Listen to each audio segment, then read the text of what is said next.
Om Ajnanatimirandhasya Jnananjana Shalakaya Chakshurum Militam Yena Tasmai Shri Gurave Namah. Nama Om Vishnupadaya Krishna Prasthaya Bhutale Srimate Bhaktivedanta Swami Niti Namine. Namaste Saraswate Deve Gauravani Pracharine Nirvishesha Shunyavadi Paschatya Desatarine. Namo Mahavadanyaya Krishna Prema Pradayate Krishnaya Krishna Chaitanya Namine Gauratishe Namaha. He Krishna Karuna Sindhu Deenabandhu Jagatpate Gopesh Gopika Kanta Radha Kanta Namastute Tapta Kanchana Gaurangi Shri Radhe Vrindavaneshwari Vrishabhanu Sute Devi Pranamami Hari Priye Vancha Kalpa Taruvyasya Kripa Sindhuvya Evacha Patitanam Pavanebhyo Vaishnavebhyo Namo Namaha. Jai Shri Krishna Chaitanya Prabhu Nityananda Shri Advaita Gadadhara Shivasadi Gaura Bhakta Brinda. Hare Krishna Krishna Krishna Hare Hare Hare Rama Rama Rama Hare Hare. Mukam karoti vachalam Pangum langhayate girim Yatripa tamaham vande Shri Guru Dinatarinam Shri Paramananda Madhavam Shri Chaitanya Mishwaram. Hare Krishna. So we were discussing the first answer that the sages are giving. The sages had asked, and Suta Goswami is giving the first answer to the first question. So the first question is, what is good? What is the most supreme good or supreme welfare for everyone, for humanity in general? And what will make humanity completely satisfied? and Suta Goswami is replying with this verse that we discussed last class, I think. First canto, second chapter, 6th number verse. Sabai Pumsa, this is not different verse. Sabai Pumsa Paro Dharma Yato Bhakti Radhokshaje Ahetukiya Pratihata Yayatma Suprasidati. So this is the most important verse in Srimad Bhagavatam. So all of you should remember this verse. From 1.2.6 to 1.2.21, these verses cover the entire knowledge of Krishna consciousness. If one understands the verses from 1.2.6 to 1.2.21, then he understands everything about bhakti. Everything that has to be known about devotional service. Just like Bhagavad Gita, Krishna is telling, everything that is known to be known about spirituality is there in Bhagavad Gita. But bhakti is not much elaborated beyond the 5 chapters. But pure devotional service, whatever has to be known about pure devotional service and bhakti and Suddha Bhakti is there in these verses from 1.2.6 to 1.2.21. So in the course of our classes, we will discuss each of the verse, and we will also give assignments from different of these verses which are more important. So Srimad Bhagavatam just speaks about how the pure devotional service and devotional service, the difference between pure devotional service and devotional service. Devotional service is done with some motivation. Pure devotional service is not done with some motivation. Motivation means, I will, you know that there are 4 motivations for doing devotional service to Krishna. Anyone can say that what are the 4 motivations to doing devotional service to Krishna?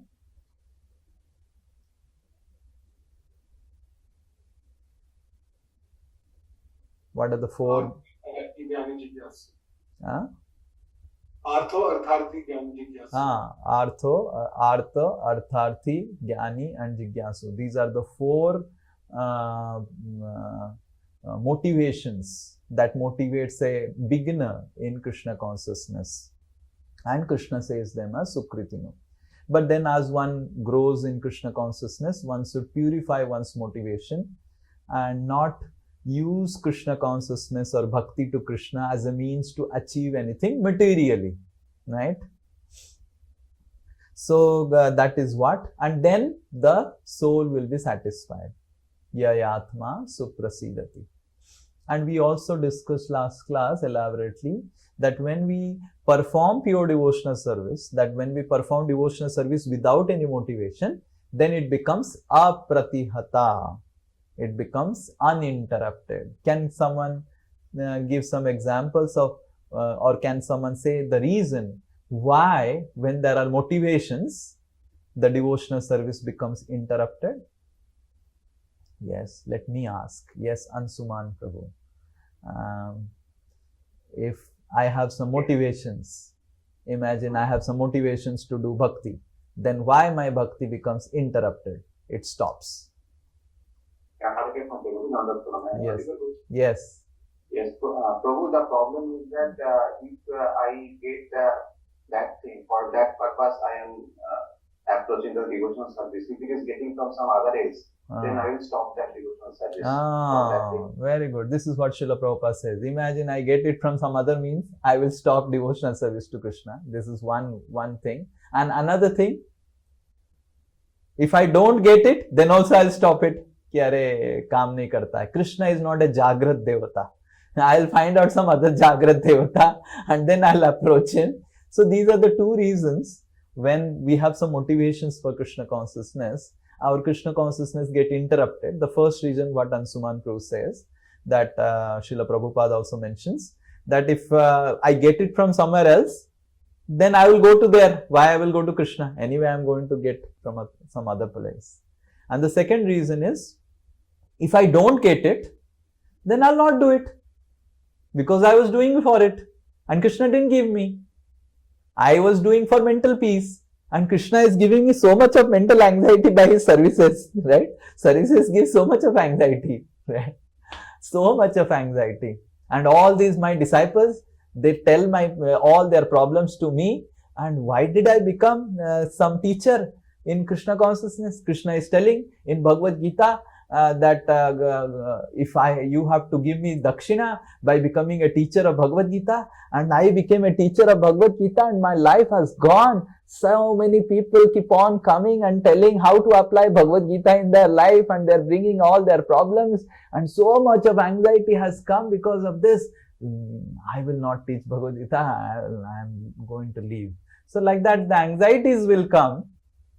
And then a person leaves. Oh, I thought that life will be peaceful by becoming a devotee. Life has become more complicated by becoming a devotee.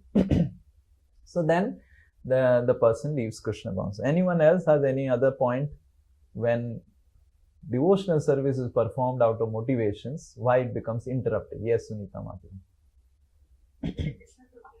As soon as our desires are fulfilled, whatever we are desiring, even if it is peace, then also once we have we have achieved our target, then we'll stop. Yeah, this is also Srila Prabhupada says. So, Tata Krishna, I got my Lakshmi, and you be happy with Radha, and I am be happy with my Radha. And then, Tata Krishna, so, Bye Krishna. So, that also happens. That this is also the third thing that we can also see, that if things are fulfilled, then also person, it's like a business transaction. It's not out of love. So, this is a primary understanding of pure devotional service. But Lord Chaitanya Mahaprabhu told the 6 Goswamis that you should take the verses from Srimad Bhagavatam and make it more elaborate it more, so that common people can understand scientifically what is exactly pure devotional service. And that's how Rupa Goswami wrote the book on pure devotional service called Bhakti Rasamrita Sindhu. So, Bhakti Rasamrita Sindhu is a book which explains the emotion of bhakti through science. Generally, you cannot dissect love. Like, can you say, can any husband make a thesis of the love of his wife, and like technically my wife behaves like this, and then I feel that love, my wife then behaves like this. So it becomes very difficult. But our acharyas are so expert that they have technically analyzed an emotion. Till now, any mundane emotions have never been technically analyzed the way our acharyas have analyzed spiritual emotions to Krishna. And why they have done it? First of all, they have done it to make us understand that how rich is love for Krishna, how rich and how valuable is our love for Krishna. It's not some sentimental affair, it's a science. So bhakti is not just, you just clap your hands like nowadays people, they make reels of, oh, morning, like I got a WhatsApp video. One girl is telling, I was trying to sleep in the night, but then I felt that my Kanha wants now rasgulla, and then she goes and makes rasgulla and feeds rasgulla.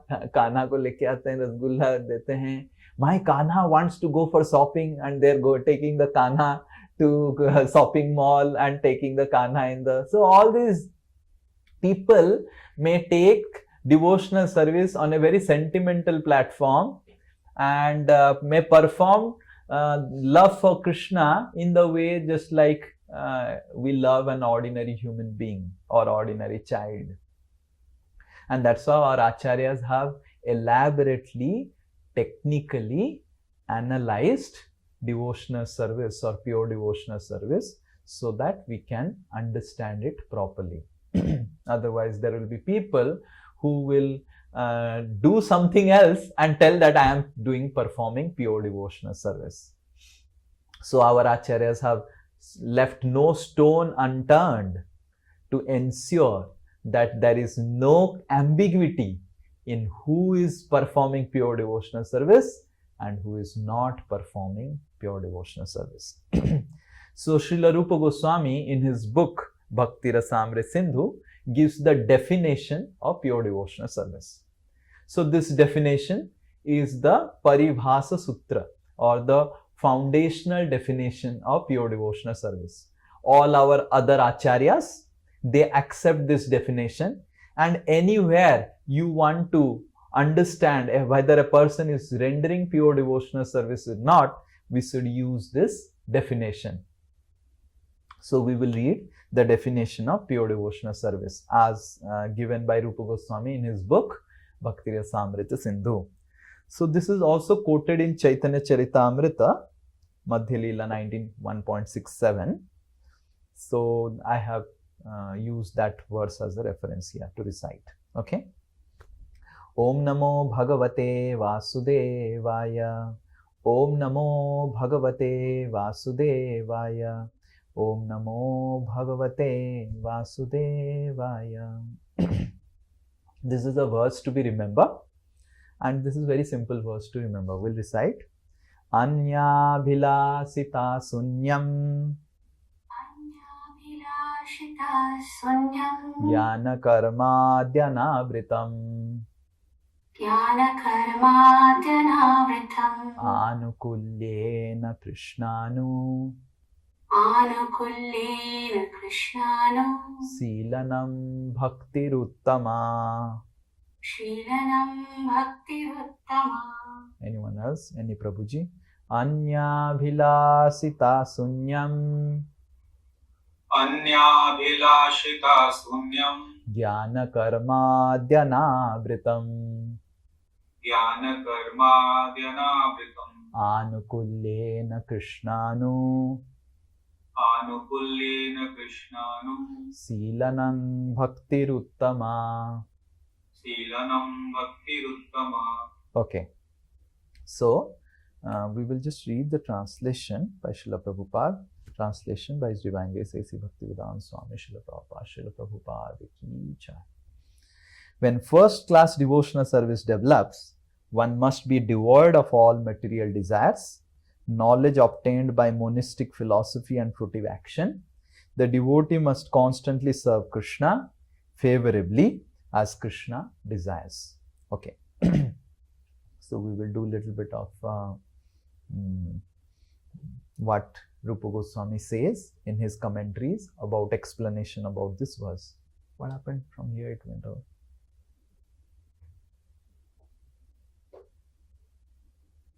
Okay. So first thing in this verse that is mentioned is Uttama. Uttama means, Tama means out of ignorance, or Tama means in material realm, on a materialistic principle. Uttama means upar, right? Uttama means also best. Uttama also means pure, and Uttama also means above material motivations.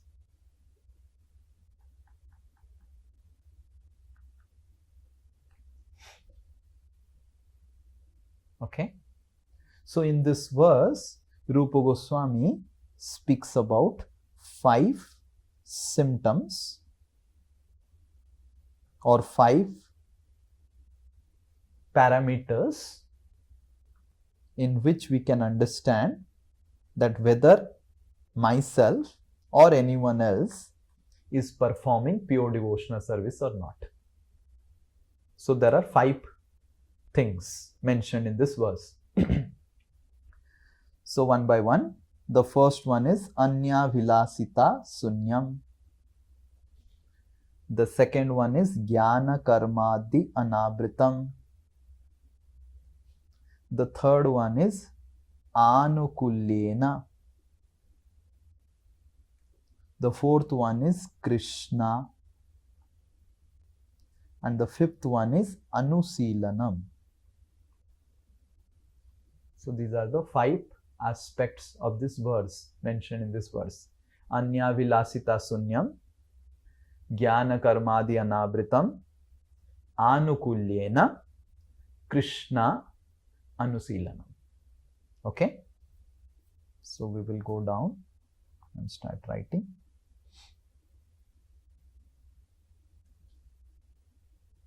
So out of these 5 things that is mentioned, out of the 5 things,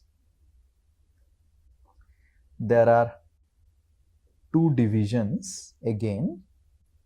One is the primary quality of pure devotional service, and one is the secondary quality, or it is called the Swarupa Lakshan, and this is called the Tatastha Lakshan.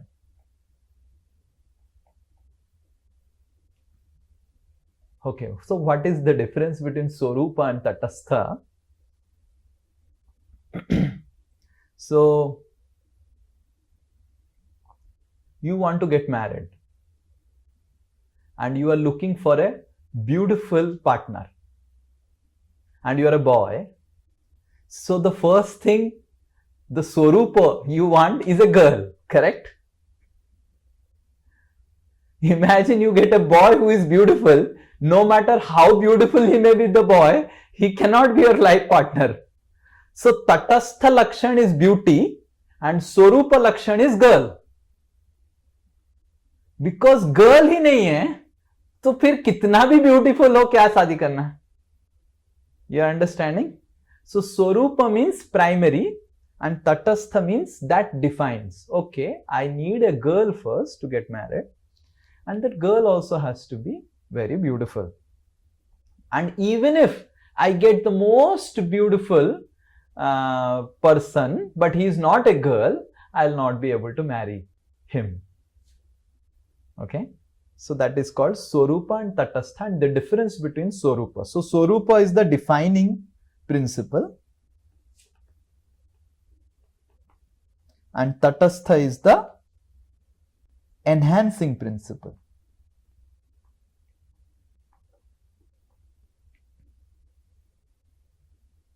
So out of the 5 things, Some are primary Lakshan and some are secondary Lakshan. Now we will see what are primary and what are secondary. Okay. So Rupa Goswami says that Krishna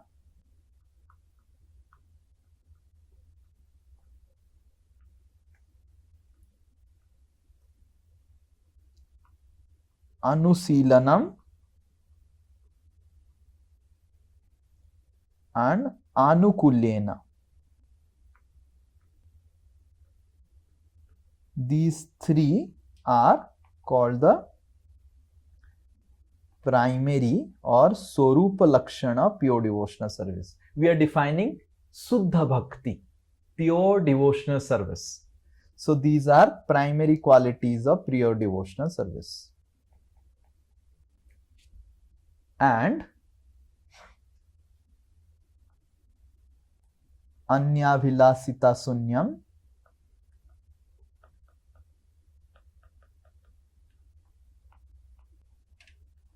and second one Jnana Karma Anabritam. These are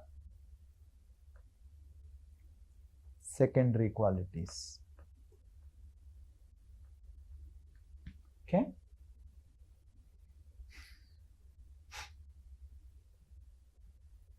It's another example. If you want sweet rice, if you want to eat sweet rice, the primary quality is sweet rice.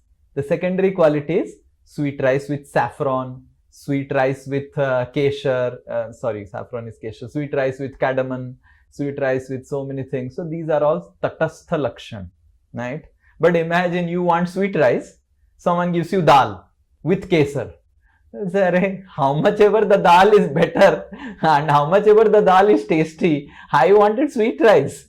And you are giving me dal and telling, oh Prabhu, what tasty dal hai, just taste it na.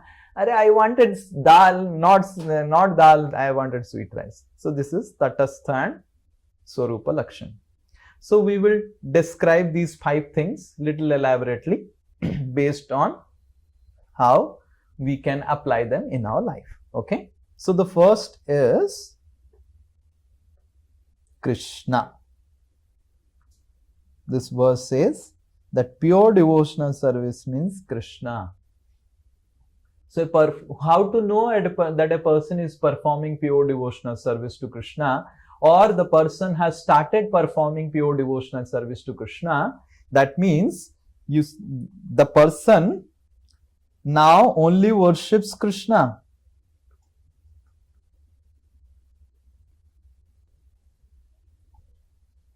He has now faith on Krishna and sees the whole world and everyone else in relation with Krishna.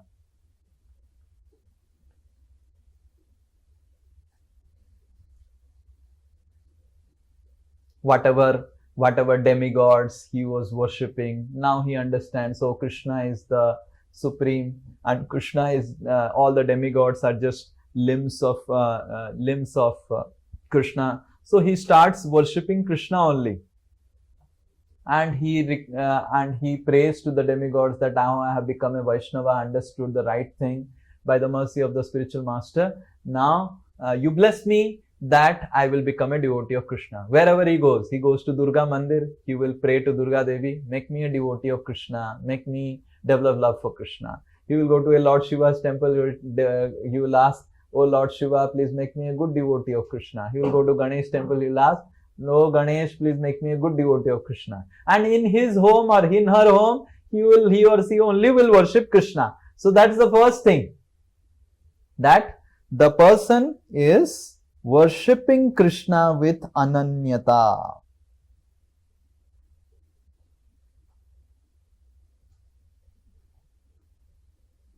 And another thing that is important in this, that bhakti, the term bhakti can only be connected with Krishna and no one else and nothing else. Rupa Goswami says, you cannot say that bhakti to Ganesh, bhakti to Durga, you cannot say, because they are not personalities, they are post. You cannot say that I love um, the Prime Minister. The Prime Minister is a post, and as soon as you say you love the Prime Minister, that means you have some ulterior motives, correct?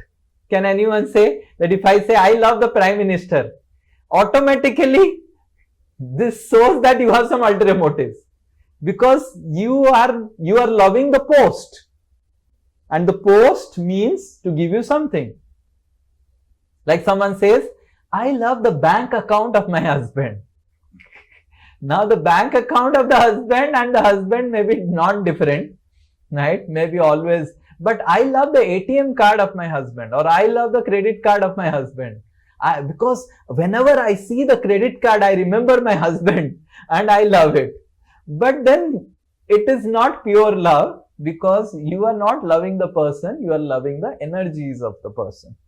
So, Rupa Goswami explains that Krishna means, or first of all, it is Ananyata, and second things, Bhakti can only mean to Krishna. When a person is worshipping Ganesh or worshipping Indra, he is not doing bhakti to Indra, he is doing puja to Indra, and that puja has some labha also, like puja and then labha. So you get some benefit, because these are all posts. The demigods are posts, they are not personalities. So bhakti is a term can exclusively used for Krishna only. And Suddha Bhakti means we love Krishna, and the person worships Krishna with Ananyata. That I don't want now anything else other than Krishna in my life. So first Swarupa Lakshana pure devotional service is only Krishna, no one else now, right? So if a person still maintains faith on the demigods, I think some demigod worship is also required, something is also required other than Krishna, that means he has not started performing pure devotional service. Second is Seelanam, Anuseelanam.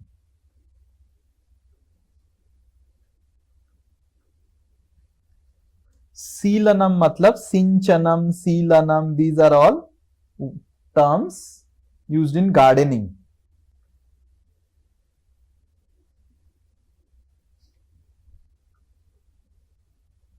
So, gardening, you may love a garden and you may just sit down and say, oh, I love rose plant. Yeah. I love rose plant like anything. I love rose plant like anything. But just by sitting and dreaming, I love rose plant, and roses are so beautiful, so beautiful, so beautiful. The rose plant will not manifest. The rose garden will not manifest. So gardening is an activity. It's an activity. It's an active activity. It's an active engagement. Though it involves fine emotions, where you are taking care of a plant, we are doing ropan of the plant, putting some fertilizer, but it's an activity. Just like another example can be given is taking care of a baby. You may love your baby with emotions, but then taking care of baby involves activity. So, Seelana means, Rupa Goswami says, that it is active engagement.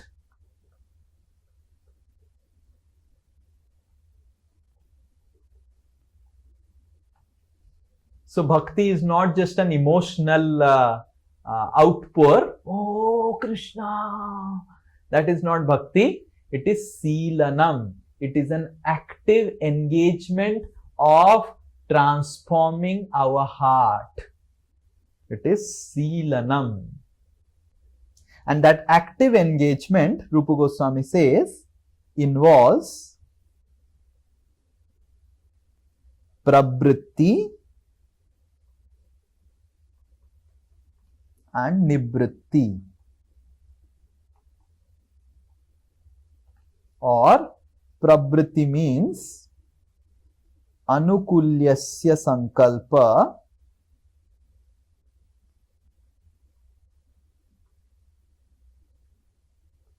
and nivritti means prati kullasya varjanam.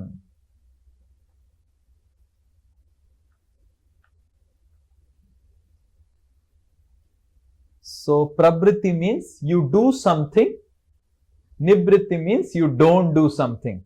So there is do's and don'ts in pure devotional service. Pravriti means you do something with your body, mind and words, and nivritti means you don't do something with body, mind and words. So it's an active engagement.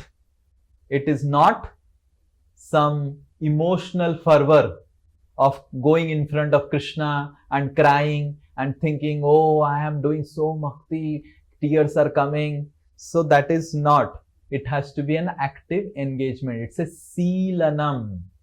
It's a cultivation. It's a training. Silanam also means training. We get trained in the process of pure devotional service. Silanam. And then with silanam, there is a word that is attached is anusilanam. Anusilanam means it's not that I train myself. Whatever I think is pravritti, whatever I think is nivritti, and I follow that. Anusilanam matlab we surrender to Guru Parampara and from them we get trained. So silanam, the training or gardening, is based on the instructions of the Gurus. The pravritti and nivritti we are taking up in devotional service are based on the instructions of the spiritual master. Not that whimsically, oh, I feel I should do this, and that becomes the pravritti. It's I feel I should not do this, and that becomes the nivritti. The pravritti and nivritti or the silanam or training is anu. Anu matlab following. The literal meaning of Sanskrit word anu means following. So one should follow the Guru Parampara to cultivate bhakti. One should never become whimsical. Whatever one is doing, it has to be following the Guru Parampara.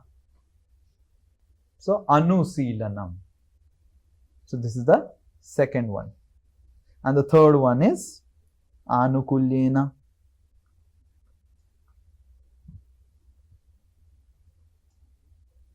Anukulyena means it has to be favorably done to Krishna with an intention to please him.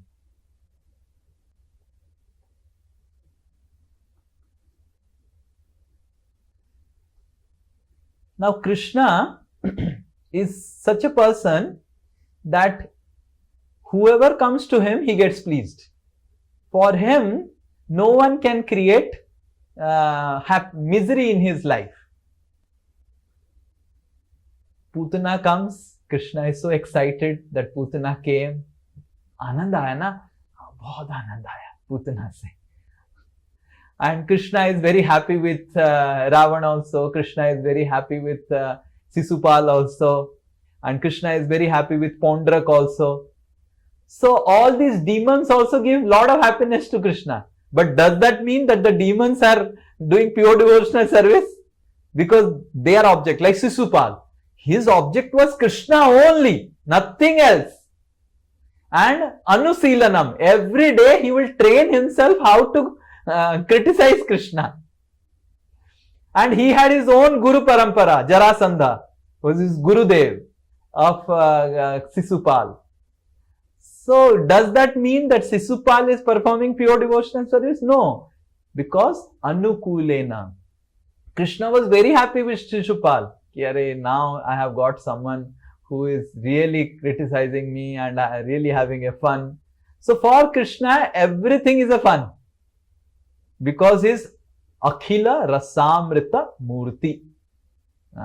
Rupa Goswami explains that Krishna is Akhila Rasamrita Murti. He is the reservoir of happiness. Anyone interacts with him in any way, he will feel happy only. He will never feel miserable because he is happiness personified. Akhila Rasa Amrita Murti. His personification of Rasa. Ravan approaches him, whatever Ravan may feel, but Krishna will feel happy. Putana approaches Krishna, whatever Putana may feel, Krishna will feel happy. Sisupal approaches Krishna, Krishna will be happy.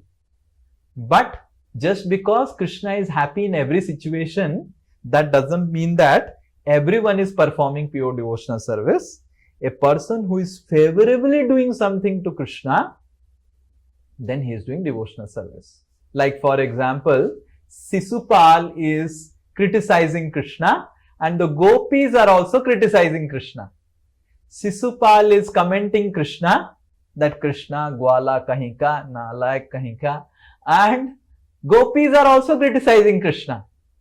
Nalayak Kahinka, Gwala to aisa hi hota hai. So the gopis are criticizing Krishna, but the gopis are doing pure devotional service and Sisupal is not doing pure devotional service. Because the gopis, though they may criticize Krishna, they are doing anukulena.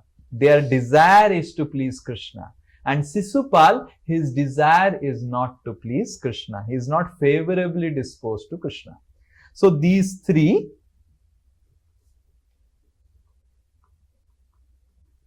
are called the Swarupa Lakshan of pure devotional service. Krishna, Ananya, Anyanyatya, Anusilanam. It is a training under the guidance of the spiritual master and the Guru Parampara in understanding what is Prabhritti and what is Nivritti. And Anukulyena, we should have a desire to please Krishna whenever, whatever activities we are doing. And then the Tatastha Lakshan, the first one is Anya Vilasita.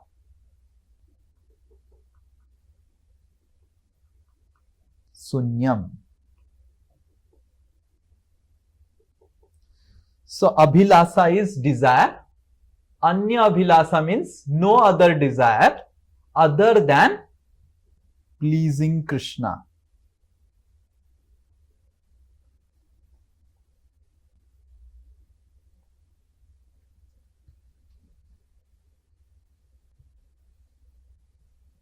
No other desire. Sunya matlab no. Sunya matlab zero. Zero other desires. And the only desire is, मैं भगवान को प्रसन्न करना चाहता हूं. I am doing this just so that Krishna is happy with me. So no other desire other than pleasing Krishna. But then Jiva Goswami, in explaining Rupa Goswami's Bhakti Rasamrita Sindhu, Jiva Goswami has written commentary to Rupa Goswami's Bhakti Rasamrita Sindhu, trying to explain what Rupa Goswami is meaning to say. So Jiva Goswami says, then Rupa Goswami should have written Anya Abhilasa Sunyam. Correct? Anya Abhilasa Sunyam. Abhilasa is desire. Anya means koi bhi aur desire. Sunya means no. But why he has mentioned this ita, this word? Because Anya Abhilasa Sunyam also conveys the same meaning.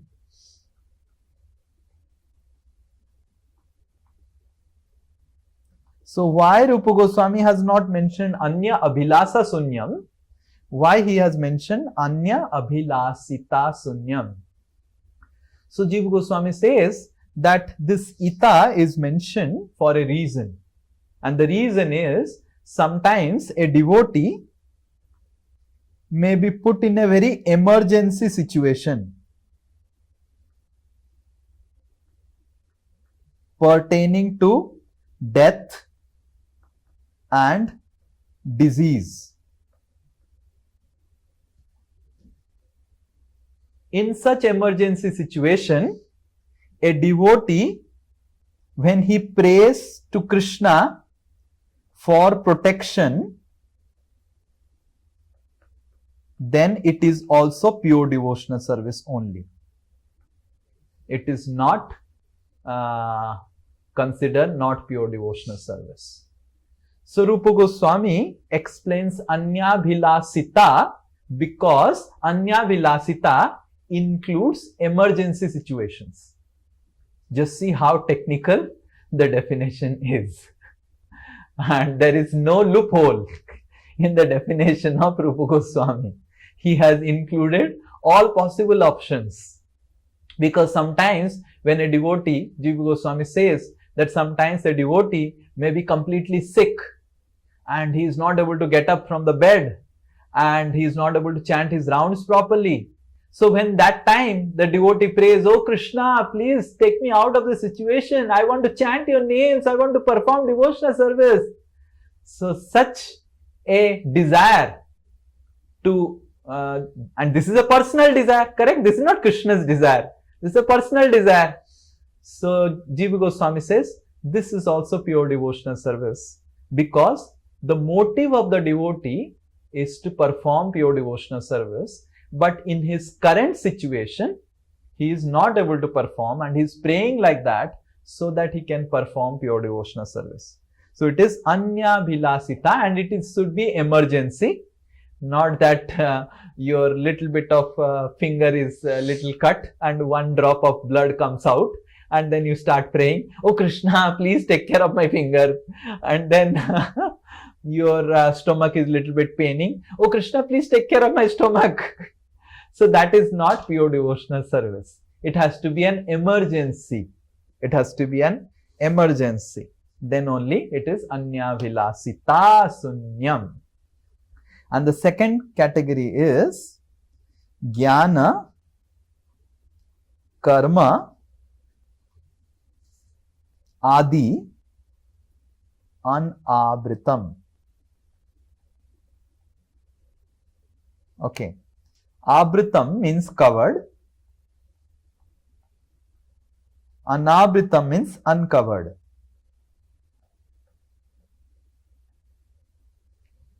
And Jnana and Karma means the other processes. So this needs little bit of elaboration. So Jnana means that trying to philosophically understand even Bhakti or Krishna. I will tell you why Krishna is wearing a peacock feather. Krishna is wearing a peacock feather because peacocks are brahmacharis and Krishna is also brahmachari. Krishna is dancing with the gopis and peacock also dances but he remains a brahmachari. So like that, this is called intellectual speculation of what is Krishna. And I will tell you why Krishna is blue. I will tell you why Krishna loves the yellow. Krishna is wearing yellow garments. I will tell you what is Vrindavan. So this is called intellectually trying to dissect Krishna and analyze Krishna. This is called Jnana. This is called Jnana. And there is no bhakti involved in it. The motivation is not to develop love for Krishna. The motivation is to analyze Krishna. Put Krishna in a dissection table and an operation theatre. Do postmortem of Krishna's different limbs. Video stuck? Hare Krishna? Why you are opening? Is my video stuck? No, brother. No. So trying to dissect Krishna in different ways, analyze Krishna in a philosophical way, intellectual way, and try to tell to others why Krishna is like this, without any motivation of developing love for Krishna. So this is Jnana, Suska Jnana, or dry logic, logician. So, pure devotional service is about not becoming a dry logician and trying to analyze this sloka, trying to analyze that sloka, and understand this and understand that. So, it is not about becoming a dry logician. I hope all of you understand what's a dry logician. Right? And next is karma. Karma means karma kandi processes like yajna. So devotee or a pure devotee or a person practicing pure devotee should not have faith on these yajnas and these karma kandi yajnas, and especially on astrology. So too much faith on astrology is also karma kandi. And so devotee, a pure devotee or a person practicing pure devotional service should not. Jiva Goswami says astrology is a great hindrance to pure devotional service, and one should be very, very careful with astrology. Similarly, the yajnic process of doing yajna and doing this yajna, that yajna, and so this is also a deviation from pure devotional service, and Jiva Goswami says that this is also dangerous. Like so many and similarly Sanskrit learning, learning Sanskrit and learning the sandhi, samasa, this, that, alankar, this is also a distraction in pure devotional service. So these are all jnana and karma, and this is dangerous, and this is not pure devotional service. So one has to be very careful about all these principles. Otherwise, abritam. Abritam means the pure devotional service will get covered over. Adi means there is another process called yoga. Sometimes one may say, oh, if at all I can sing well, then I will sing in front of the deity and then Krishna will be pleased. So this is not pure devotional service. This is asking for yogic siddhi. Singing is a yogic siddhi, right? Good singing. If at all I can sing well, then I can please, I will sing well in front of the deities and the deities will be pleased. No, this is a yogic siddhi, and your pure devotional service will get covered over, and you may start singing for the deities and you will end up singing for your husband and wife and your boyfriend and girlfriend. So this is a siddhi, yogic siddhi. So what is pure devotional service then? Whatever Krishna has given me. If Krishna has not given me a good voice, theek hai, what Krishna has given me? Krishna has given me some ability to do physical service. Okay, I will clean the vessels of Krishna. And if Krishna has given me a good voice, I will sing for Krishna. If Krishna has given me some energy, I will do physical service. If Krishna has given me the how to clean a place, I will clean that place. That is pure devotional service. No, Krishna, you give me a good voice, then I will, oh Krishna, you give me a good memory, then I will remember Bhagavatam verse and then I will please you. Right? So this is just a skill. This is yogic siddhi. And if Krishna has given you, use it for his service. And if he has not given you, asking Krishna so that you can perform devotional service, this is jnana karmadi anabritam. This covers of pure devotional service. So pure devotional service means whatever Krishna has given me. If Krishna has given me this much intelligence, I use that much intelligence in Krishna's service. If Krishna has given me this much karmic punya karma, I use that punya karma in Krishna's service. And Krishna has given me this much of yogic siddhi.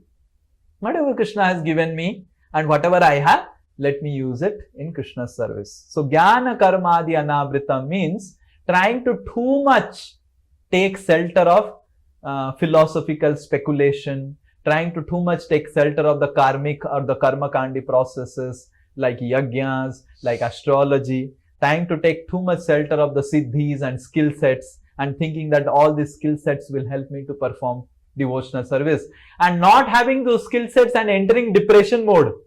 Oh, just see that devotee singing so well and how he is able to perform devotional service. Like so many people have come to me, oh Prabhuji, if at all I would have got a memory like you and I would have remembered slokas. How do you remember so many slokas, Prabhuji? That means they're not just this question. When they're asking this question means they are not doing pure devotional service. Because the pure devotee will not ask, okay, Prabhuji got this ability to remember slokas, is remembering and doing the pleasing Krishna. I don't have, then let me find out what I have and I use it. Why I have to find out and I have to see what they have got. So this is not pure devotional service, right? Trying to too much seeing what skill sets I can get so that I can perform. So for pleasing Krishna, you don't require any skill set. For pleasing Krishna, you don't require any punya karma. And for pleasing Krishna, you don't require any jnana or philosophical speculation. So this is jnana karma anabritam. And one may get deviated or distracted from pure devotional service if you too much take shelter of jnana, karma and yoga. Okay, so these are the 5 lakshanas of pure devotional service. And this 5 lakshanas of the pure devotional service, and we should try to see how much we are able to follow these processes and how much where we are lacking. And it should be a personal analysis. And in the assignment which I will give, you will find that examples, I'll ask you to find out more examples on who performed pure devotional service and who didn't perform pure devotional service. And if they didn't perform pure devotional service, what was their problem? Where they were lacking according to this definition of pure devotional service. Hare Krishna. Anyone has any question? I wanted to take some more questions today, so I will end here.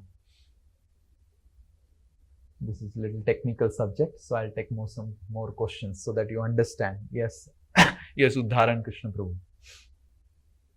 Hare Krishna Prabhu. During the last part you said that we don't need to analyze it philosophically, this knowledge. But we see our acharyas, they have analyzed it on the verses like Jiva Goswami, Rupa Goswami, and they are very, very deep, meaning they go into verse and things.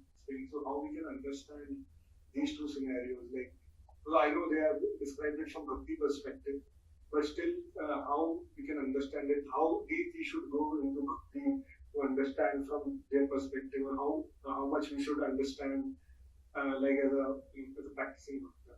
Okay. So very nice question. Prabhuji is telling that our acharyas themselves have done lot of analysis, and then Rupa Goswami is telling jnana karmadi anavritam. So first of all, we need to understand what is dry speculation and what is bhakti unmukha jnana. Bhakti unmukha jnana means that jnana which is like, for example, I'll give an example. So you want to love your wife, okay? So you want to love your wife, then there is jnana. So what is jnana? My wife has 10,203,350 hairs on her head. And let me calculate what all hairs she has. So this is suska jnana. Will this jnana, that how many hairs your wife has on her head, will anyway help in developing love for your wife? So this is suska analysis about your wife. But there is another jnana. Let me find out what my wife loves. Oh, see, I found out she loves rasgulla. Oh, let me learn making rasgulla. So this is also jnana. This is also analysis. But this is not dry analysis. This is increasing or enhancing our love for our wife. So this is the difference. So they will start, what is jnana? Jnani person, matlab dry logic means what? Trying to do unnecessary analysis which has no application, which will not enhance your love for the Lord. That is called jnana. So this is first thing. Second thing, our acharyas have never analyzed beyond the parampara. Like Jiva Goswami has written commentary on Rupa Goswami. Rupa Goswami has written commentary on Chaitanya Mahaprabhu and Sridhar Swami. Because Chaitanya Mahaprabhu said, whatever Sridhar Swami says, you follow that. And that's how there is a famous story in Chaitanya Charitamrita where Ballabha Bhatta came and he had written a commentary on Srimad Bhagavatam, and he said that my commentary is not following the commentary of Sridhar Swami. It's a very unique contribution to the Guru Parampara, to our Parampara. And Chaitanya Mahaprabhu says to Vallabha Bhatt very strongly, he says that Vallabha, anyone who does not follow the Swami is like a prostitute. And if you do not follow Sridhar Swami, you are like a prostitute. And Vallabha Bhatt was like, felt so offended, so offended. So yes, our acharyas have done lot of analysis, but they have not budged an inch from the previous acharyas. Chaitanya Mahaprabhu has clearly stated that Sridhar Swami's commentary is the basis, foundation. All our acharyas, starting from Rupa Goswami, Jiva Goswami is so scholarly, but he has not budged an inch from Rupa Goswami's commentary. Rupa Goswami has not budged an inch from Sridhar Swami's commentary and conclusions. So these are the two reasons. Yes, we have freedom to do lot of analysis, but it has to be within the boundary of what analysis the acharyas have done. And second, it should not be a dry analysis which has no role in improving your love for God. Okay, is this clear? And that's why we need to become little mature. And in the beginning, best is, safe is, don't do any analysis. For the first 15-20 years of devotional service, just repeat whatever you hear. And slowly, as you become more mature in your love and for Krishna, then you will be able to understand which is dry analysis, which is not dry analysis. And that's why it is very important in the beginning formative years to humbly serve the spiritual master. Like Jiva Goswami, he was so scholarly, but Rupa Goswami involved him in very menial service. He was such a great scholar, but Rupa Goswami had given him service that patta leke aao, get some leaves, palm leaves from the forest, and then he used to get some palm leaves. He used to prepare the ink for Rupa Goswami to write down. He used to prepare the sahi for that pen for Rupa Goswami. He used to wash the cloths of Rupa. He will get some the madhukari for some begging some food for Rupa Goswami. He was involved in so much of menial service. So that's why it is important that we render a lot of menial service. Pandit Madan Mohan Malviya was a great Jnani philosopher, and he had a lot of questions. And he came to Bhakti Siddhanta Saraswati Thakur, and he wanted the answers to his philosophical questions.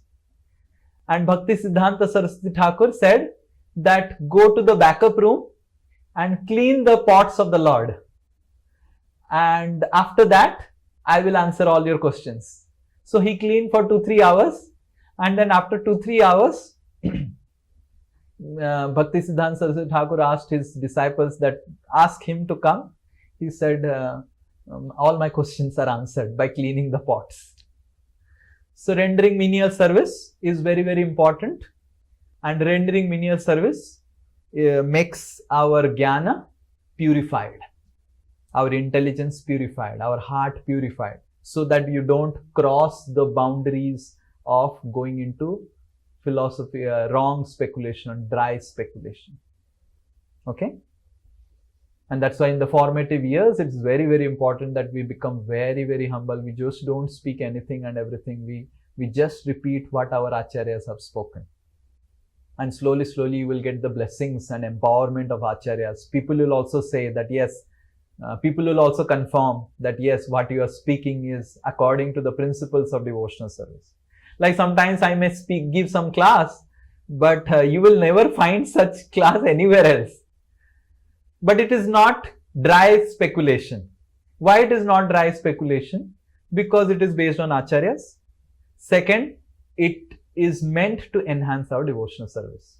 There is some application involved. Not that we just speculate and iska kya application hai Prabhu ji?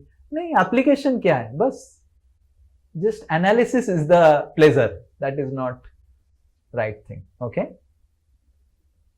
Yes, next. Yes, I think Kushal Hari Prabhu.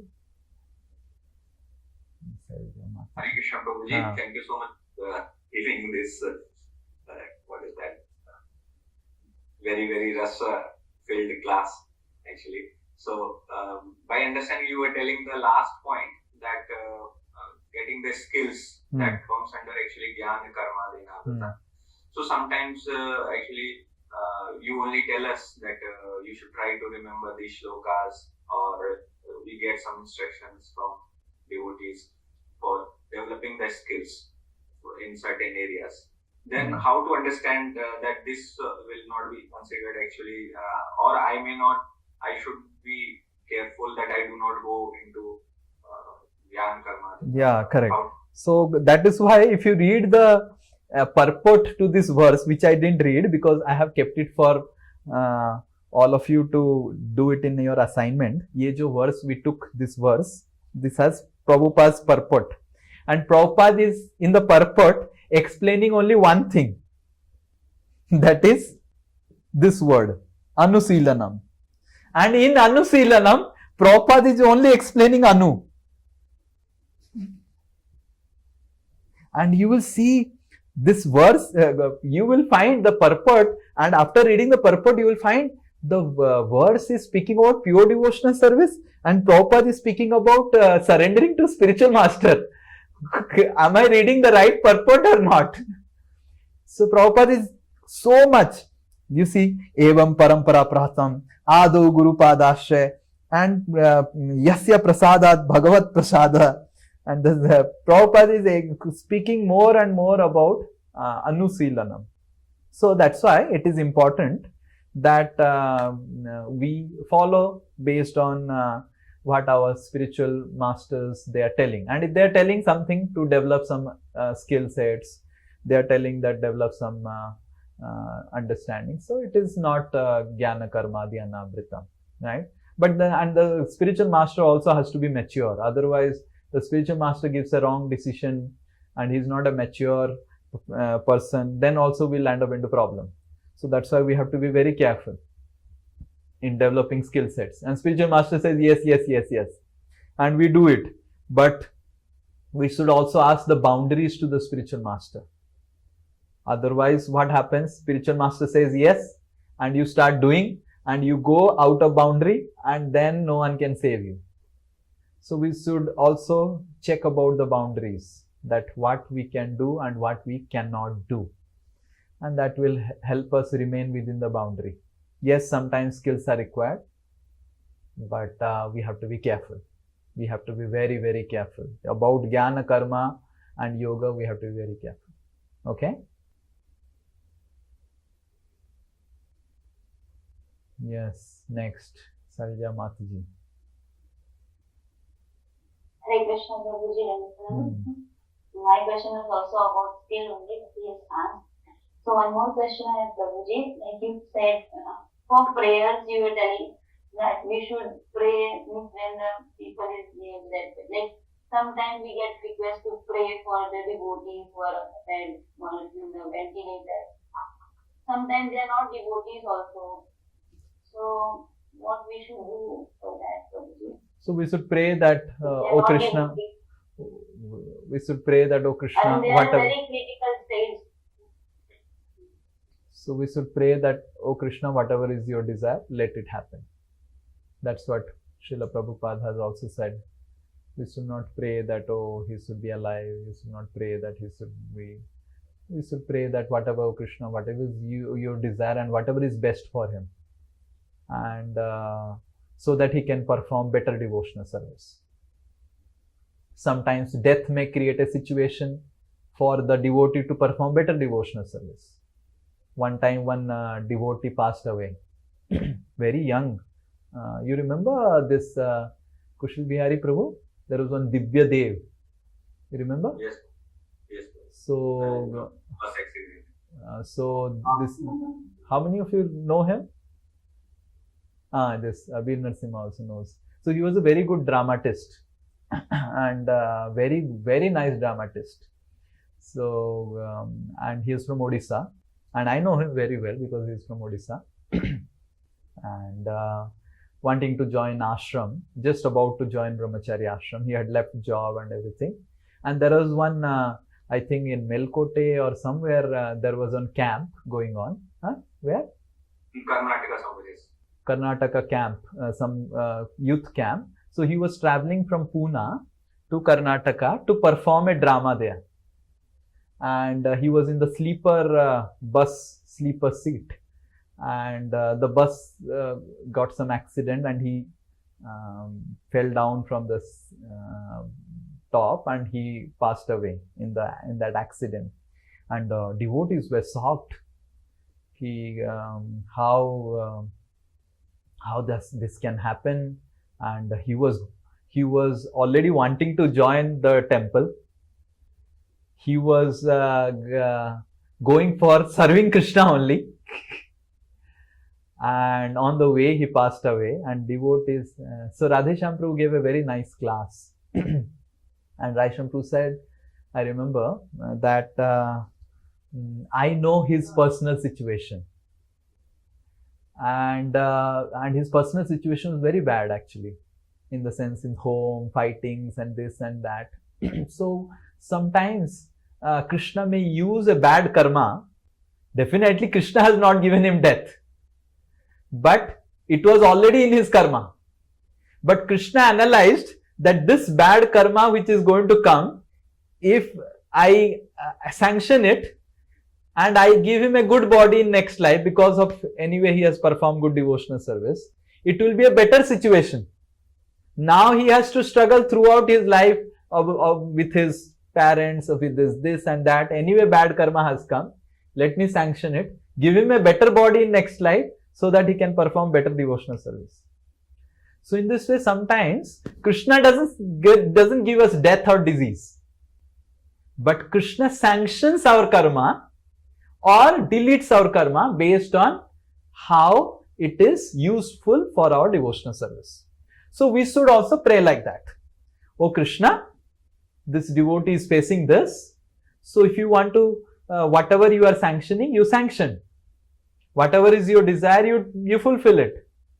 But I know that it is best for him to be put in that situation, and whatever is best for his devotional service, you bless him like that. So Krishna doesn't give punya, Krishna doesn't give papa. Krishna doesn't award us death, Krishna doesn't award us diseases. Krishna doesn't award us material success, Krishna doesn't award us material failures. But Krishna simply either sanctions it or reduces it or deletes it based on what is helpful for progressing in our devotional service. And we should also pray in that light. We should also pray to Krishna, oh Krishna, whatever will help him to progress in devotional service, you do. If it is required to delete his karma and take him out of the deathbed, you do that. If it is required to sanction his bad karma and that he dies, let him. Okay? Prabhuji, and one more question. Prabhuji, sometimes the devotees will ask for like Narsimha Bhagwan ko puja karwa dijiye, aap wo bol dijiye. Every time they will call and tell. So we should take donations from those devotees. We should not do it for free, and they should pay from their account to the and so that they are doing puja. So that's between them and Narsimha. We are not involved in any way, and we should not do it for free. We should ask them that you pay the donation for the puja, whatever is required. So they are doing the puja, and we are simply facilitating, making them connect with the those who are doing puja in the temple, and then the puja is done. So that is there between them and Narsimha, where we are. But we should not, do some prayers and do some puja until unless the person's motivations are pure and he wants to perform. Like for some people I have prayed and they had asked me, they were in critical condition. I have clearly said to them, I am praying for you and you will really get the benefit, but you have to practice Krishna consciousness. So, but some people have also cheated. They have not practiced Krishna consciousness. So then they will get that karmic, they will get that punishment also. Because if you are asking someone to pray, then if I am following pure devotional service, I will only pray if the person wants to follow pure devotional service. Similarly, some people pray to us, oh Prabhuji, we are in a situation like this. You pray that my job becomes all right, this and that. So yes, we can pray, but we should also have condition that Prabhu, after your job becomes all right, start chanting nicely. Start, yes, I will do everything, Prabhuji. And then they do. They really happens that their job and everything, life becomes settled, but they don't chant now nicely. So sometimes we may get cheated, but next time you don't trust that person. Okay? Thank you so much, Prabhu. Yes, Hare Krishna. Yes. Yes, Shyam Narayan Prabhu, then Rajesh Prabhu.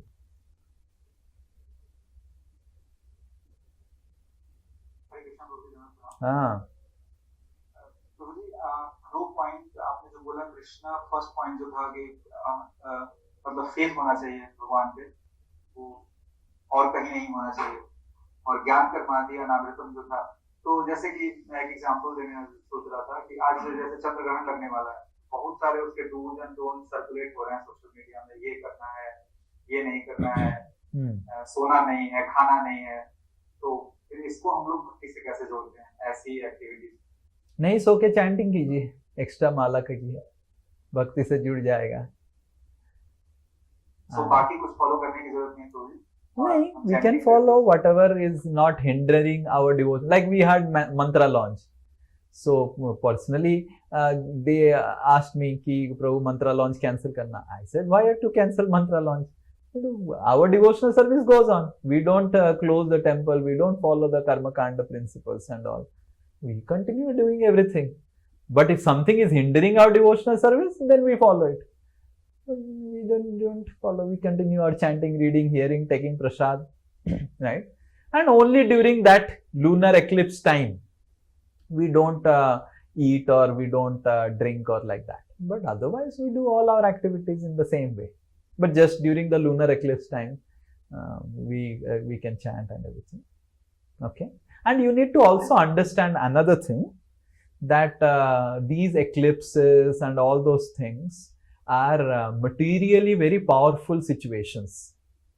so we need to understand so long we are having material body we need to respect these cosmic phenomenons and we cannot say oh I am performing pure devotional service so okay if you are performing pure devotional service why you are passing water why you are using your washroom why you are doing number 1 number 2 pure devotional service don't do number 1 don't do number 2 don't drink water but you will die right because the body follows the nature the body is not following pure devotional service body has a physical body is following the natural laws similarly these sutta and all those things are meant for helping our body to remain healthy because during eclipses there are severe very strong negative vibrations and since we are still having a material body which has prone to get affected by these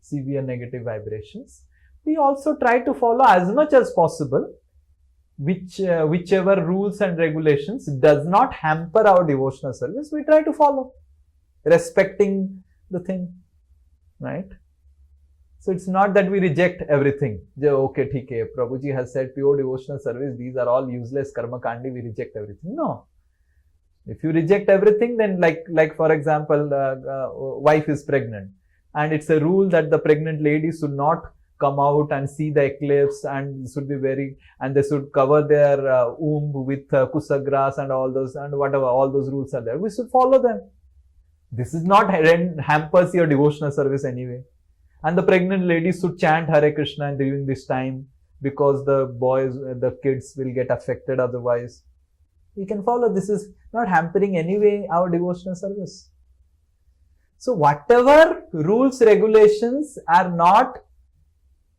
hampering our rendering our devotional service we should follow them we should not try to unnecessarily reject that is called niyama agraha and niyama agraha you know niyama agraha matlab too much attached to rules and regulations. Niyamagraha means not at all attached.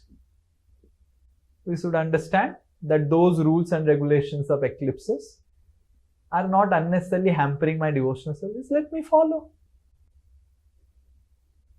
If it is asked that you don't eat during that time, you will not die just by not eating 4 or 5 hours. Don't eat.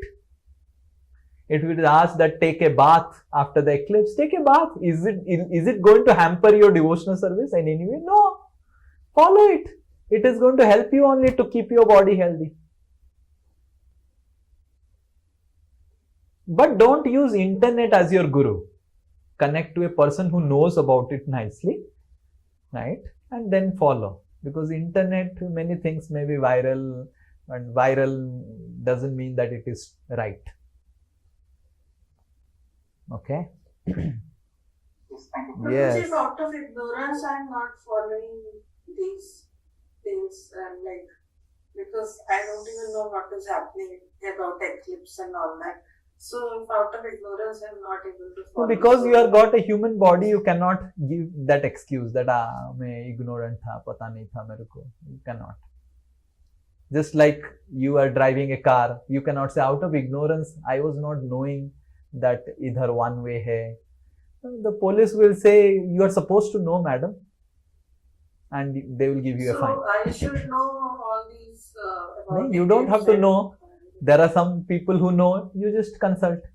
Like when I came to know that eclipse is there, I didn't research. I asked Kushal Bihari Prabhu because he has some knowledge about all these things. I asked him, simple, why I will research and waste my time meant for Krishna's. And someone has already done so much of research and use it. Otherwise, how his research will be used in devotional service? Like that. So by approaching Kushal Bihari Prabhu, I gave him service also, and I saved my time also for Krishna. So there are devotee astrologers. Prabhu, Yes. Prabhuji, end of the class, please, Kushal Bihari Prabhuji, please बता दीजिए कैसे करना है आज. Yes. Otherwise, we will call him and disturb him. Yeah, whatever it is. Yes, Prabhuji. Everybody will start calling. तो प्रभु जी आप एक सत्संग ग्रुप में भेज सकते हैं as a list Yes. for do's and don'ts. Actually, it has been shared in the associate core team. All the core team members can share in their groups. Yeah, so all the core team members can share. So that's why we had put it in all the verticals के लिए information दे दिया था, and then they can share in whatever groups. Okay. Yes. Next question. Hare Krishna Prabhu. Yes. Pranam, am I Dandavat. audible? Fully. Am I audible? Fully. As if you are in Calcutta, not in Balaswar. Yeah, Prabhuji, other day you were telling that and explaining that nowadays hardly anyone preaches to me to get the transformative knowledge. Rather, most of them are approaching you for informative knowledge, which is not helpful. But today you explained that even try to know something or getting transformative knowledge other than Krishna Bhakti and faith in Krishna, all are basically suska or dry knowledge or dry practices or dry attempt to basically achieve the Krishna. So how could you basically here distinguish between those two things? Like we shouldn't even approach for transformative knowledge also, right? Yes, so we should. If you know very well that doing Krishna Bhakti and faith in Krishna is more than enough. Yes, so we know that doing Krishna Bhakti is enough, but the knowledge, it's not that Krishna Bhakti is devoid of knowledge. And that's why the next verse that Sutta Goswami says is that Jnanam cha yat ahetukam, right? Vasudeve Bhagavati. That's the next verse that is going to come, 1.2.7. Vasudeve Bhagavati Bhakti Yoga Prayojitaha Janayati Asu Vairagyam Jnanam cha yat ahetukam. By performing devotional service, the devotional service also includes knowledge. But that knowledge, as you said, is transformative knowledge. but we need to have information about that transformation also. So that much information is fine, because what transformation I have to do, that also requires some information. Na? So you cannot completely negate information from bhakti. But information is not the goal of bhakti. That's the meaning. Transformation is goal of bhakti. Information may be an intermediate reason. Like for example, as I said, if Udit wants to love his wife, so the one way is Udit can analyze, oh, my wife has so many hairs, 10 million and 20,000 hairs, and I need to purchase something for each of the hair. So this is called informative and dry knowledge about wife. But what is transformative knowledge is, okay, let me find out what she loves. She wants to eat, and I'll prepare something. So that is also information, na? Trying to ask the wife or trying to ask the girlfriend's friends और mother कि तुम्हारी बेटी को क्या अच्छा लगता है, मैं गिफ्ट देना चाहता हूँ, ये भी तो एक इंफॉर्मेशन ही है. But the goal of information is to please the other person. So we need to understand what is the goal of seeking information. If the goal of seeking information is to learn some information, then that is dry. But if the goal of information is to apply and create some transformation in my life, then it is not just dry information. Is this clear? One has to be very clear about one's goal. क्यों कर रहा है, क्या लक्ष्य है. मैं कुछ प्रश्न पूछ रहा हूं, मेरा लक्ष्य क्या है. मैं कुछ पढ़ाई कर रहा हूं, मेरा लक्ष्य क्या है. मेरा लक्ष्य यह है कि मैं भगवान के बारे में और जानूं ताकि और प्रेम कर पाऊं. पर बस मैं भगवान के बारे में जानना चाहता हूं. जान के क्या करेगा, बस जानना चाहता हूं. ये भी एक सब्जेक्ट है, फिजिक्स जाना, केमिस्ट्री जाना, मैथमेटिक्स जाना, भगवान के बारे में ये जानना चाहता हूं. That is dry. You understanding? Yes, Prabhu. Till now it's okay, but here one question arises that we basically, yes, today itself explained that doing bhakti and faith in God itself basically, other than anything, any information is basically suska or dry. Yes. So now when you say the word, as you said the word, doing bhakti. So what is the meaning of doing bhakti? You need some information of how to do bhakti. Otherwise, doing bhakti is not just saying, I am doing bhakti. No, then how you are doing bhakti? Oh, I have to chant Hare Krishna. I have to chant Hare Krishna like this. I have to read Srimad Bhagavatam. I have to read Srimad Bhagavatam like this. So doing bhakti also involves that word, doing bhakti. That is what we said, Silanam. So Silanam also involves some amount of information, and that information which helps us to perform bhakti is not dry. It's jnana. It's not the jnana which we are talking about. Right? Like for example, oh, how do I chant nicely, Prabhuji? So chanting nicely is the goal, and the question is how to chant nicely. Can you suggest some tips of how to chant nicely? So this information about tips to chant nicely is not dry information. It's not jnana. This is included in the bhakti, because this is helping you to perform bhakti. So that's why it is anusilanam. Silanam means training. So training involves three things: knowledge, some information or knowledge, skills, and values. So every training involves knowledge, skills, and values. So similarly, we have some training of skills. We are helping you to learn kartal playing. So this is a skill. Value, we are helping you to learn the values of Krishna consciousness, different value system, what is right, what is wrong. And similarly, we are giving you also some knowledge. So this is included in anusilanam. This is not jnana. But what is jnana is that knowledge which has no practical application. You got a lot of knowledge, but it has no practical application. You don't know what to do now with this knowledge. So that is called dry. So that acquire that much knowledge, that much is you can utilize in your personal bhakti right away.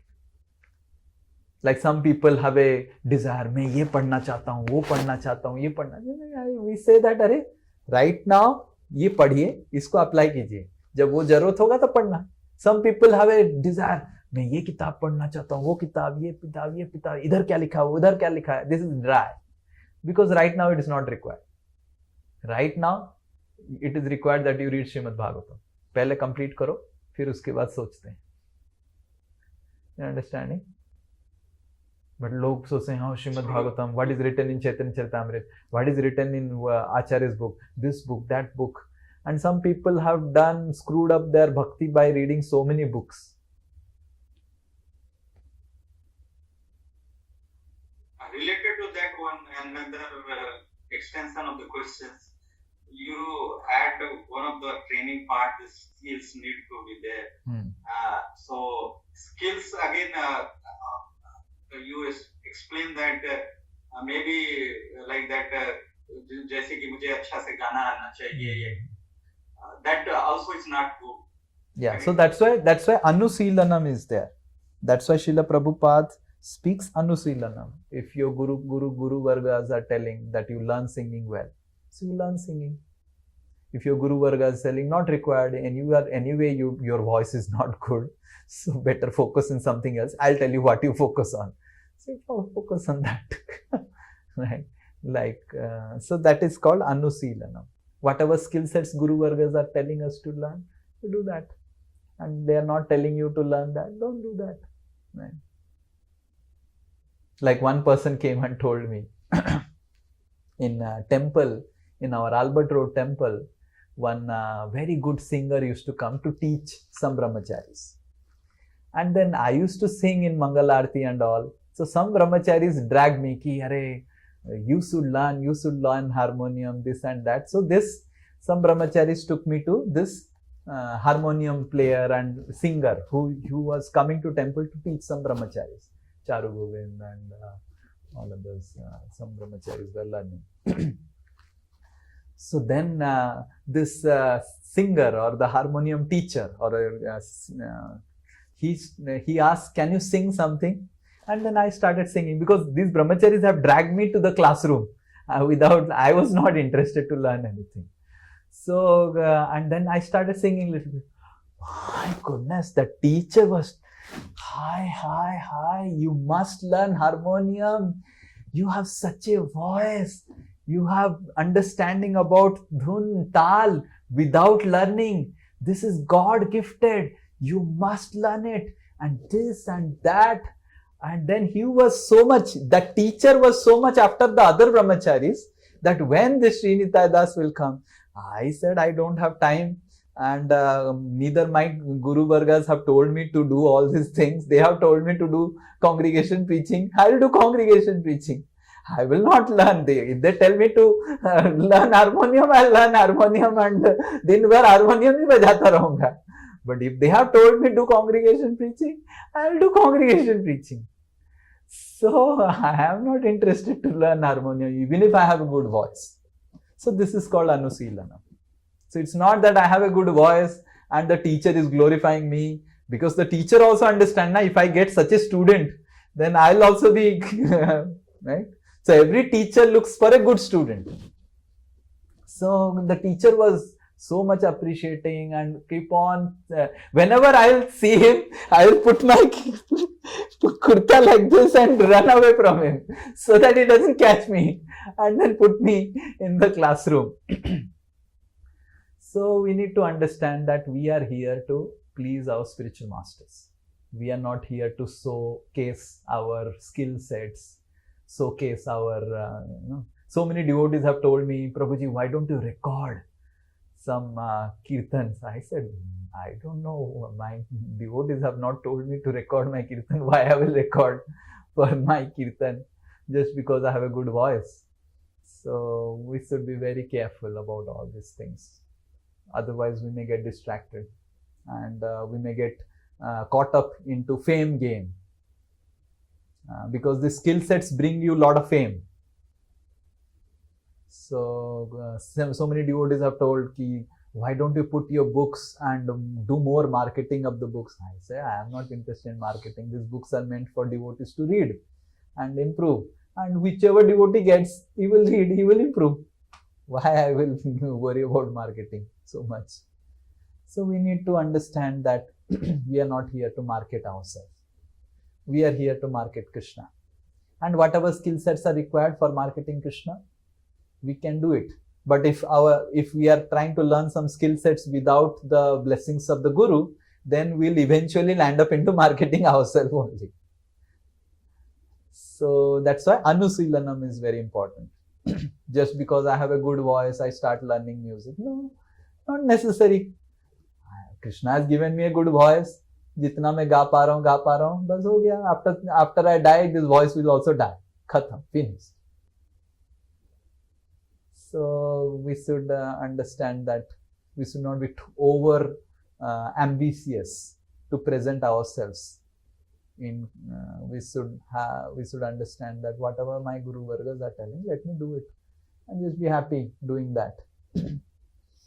Okay. Hare Krishna. And so many people have told me, you become a motivational speaker. I said, why I will become a motivational speaker out of the blue? I don't know. Because none of my Guru Vargas have told. And here and there people will tell, my equals will tell, this will tell, अरे तुम करेगा, बहुत हो जाएगा, बहुत कुछ हो जाएगा, हमारा मंदिर तुम ही बना सकता है, बस तुम बहुत फेमस हो जाएगा, फिर सब लोग आएंगे मंदिर, फिर मंदिर आसानी से बन जाएगा. मैं बोला, अरे और कुछ काम धंधा नहीं है, ये सब करता रहूंगा. So in this way people have their own conceptions. But whatever opinions people may give, for us, what Guru has told, we follow that. That's most important. We may have some skill sets and all. So we should be very clear of, and we have to be very, very careful. These are all very dangerous. There are more dangers in Krishna consciousness than in outside activities. So we should be very careful. Yes? It should be based on spiritual master also. Yeah, we should always Anushilanam, that's why. Yes, next. I think Ankit Prabhu and then Nirakar Prabhu, and we can do 3 questions. We'll take fast. Yes, Ankit Prabhu. Hare Krishna Prabhu, Dhanush Pranam. Dhanush Pranam to you and all the Vaishnavas who asked the questions. Because when you gave class, I understood that I didn't understand anything. Means like it looks like very easy. Your devotional service just, do what Krishna desired.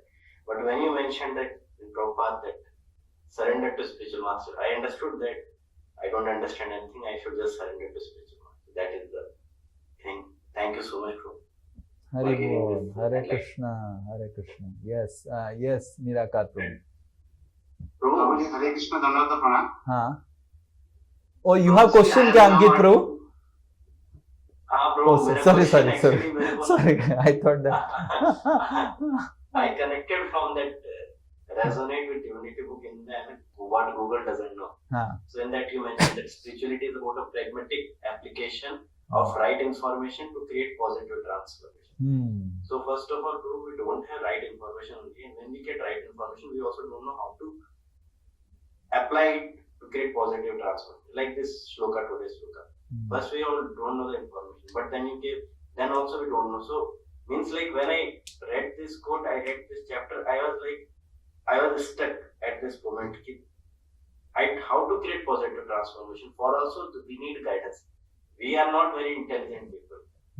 So that can only be possible with the guidance of spiritual master and spiritual authorities. Yeah, that is true. We require guidance of spiritual master and authorities. But beyond guidance, we need to also understand there is another factor called desire, our ichha. So our ichha to serve the Guru Parampara, our ichha to serve Krishna is also a prime mover in our bhakti. our इच्छा to please, कि मैं मेरे गुरु को प्रसन्न करना चाहता हूं, that is a prime mover. Then after इच्छा comes following the guru, inquiring from guru. इच्छा ही नहीं है तो मतलब you are not alive in Krishna consciousness. So one should have a desire to please the spiritual master, desire to please Krishna, and then Krishna helps, Guru helps. Like for example, our Tanujay Prabhu is there. So